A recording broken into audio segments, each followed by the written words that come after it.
हाल ही में पारगर में दो हिंदू साधुओं, जिनमें से एक की उम्र थी 70 बरस और दूसरे की उम्र थी 35 बरस, उन साधुओं को पुलिस वालों के सामने एक बेकाबू भीड़ ने मार दिया।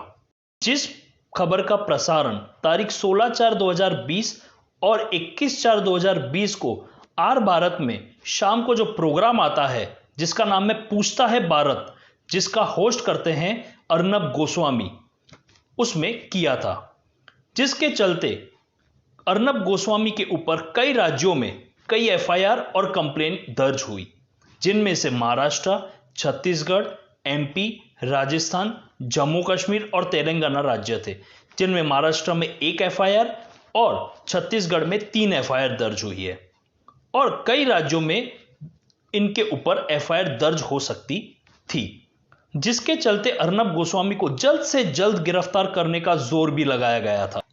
अर्नब की एक पिटीशन के मुताबिक तारीख 23/4/2020 की मध्यरात्रि 12:30 से 1 बजे के बीच जब अर्नब उनकी पत्नी के साथ दफ्तर से घर की ओर अपनी गाड़ी में जा रहे थे, तब एक मोटरसाइकिल में 2 युवक सवार थे।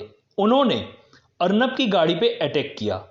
बताया यह जा रहा है कि सिक्योरिटी ऑफिशियल्स जो अर्नब की है, उन्होंने यह दावा किया कि वो लोग कांग्रेस के लोग थे, जिसके चलते अर्नब गोस्वामी ने एनएम जोशी पुलिस स्टेशन में एफआईआर लिखवाने गए।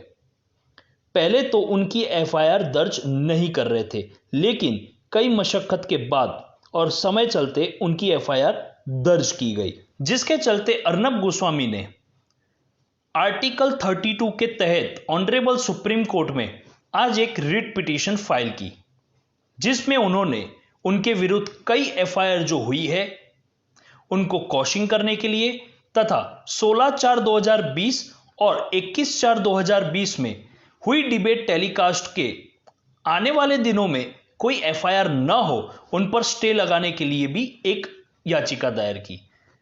साथ ही में उन्होंने उनके तथा उनकी फैमिली और आर भारत के उनके कलीग पे हमला न हो, उसके लिए सिक्योरिटी दिलवाने के लिए भी मांग की, जिसकी अर्जेंट हियरिंग आज सुप्रीम कोर्ट में की गई, जिसमें उनकी ओर से वरिष्ठ वकील श्री मुकुल रोहतगी ने दलीलें की।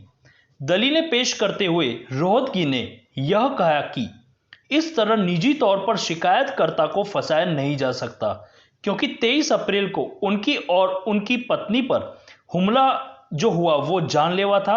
उसके बाद एक दिन में उनके मुवक्किल को याचिका दायर करनी थी। महाराष्ट्र सरकार की ओर से वरिष्ठ वकील कपिल सिब्बल ने यह कहा कि कार्यक्रम के दौरान गोस्वामी द्वारा दिए गए बयान बेहद उत्तेजक थे और उन्होंने पालघर की घटना को सांप्रदायिक रूप दिया और कांग्रेस अध्यक्ष सोनिया गांधी के खिलाफ भद्दी और बेहद भद्दी टिप्पणियां की। सिब्बल ने याचिका को बोलने की नकली स्वतंत्रता पर आधारित करार दे दिया। राजस्थान सरकार की ओर से वरिष्ठ वकील डॉक्टर एम सिंघवी ने प्रस्तुत किया कि आईपीसी की धारा 153A और 153B के तहत उन्होंने जो अपराध किया है वो एक गैर जमानती अपराध है। अपनी याचिका में अर्नब गोस्वामी ने यह भी लिखा है कि पालघर की घटना के संबंध में 21 अप्रैल 2020 को प्रसारित प्रसारण किसी भी सांप्रदायिक को तनाव पैदा नहीं कर रहा है और इसमें केवल एक राजनीतिक दल ही ऐतराज क्यों दर्शा रहा है। दोनों पक्षों की दलीलें सुनने के बाद जस्टिस DY चंद्रचूड़ और जस्टिस MR शाह की पीठ ने यह कहा कि अर्नब गोस्वामी के खिलाफ 3 सप्ताह तक कोई भी कठोर कार्यवाही नहीं की जाएगी।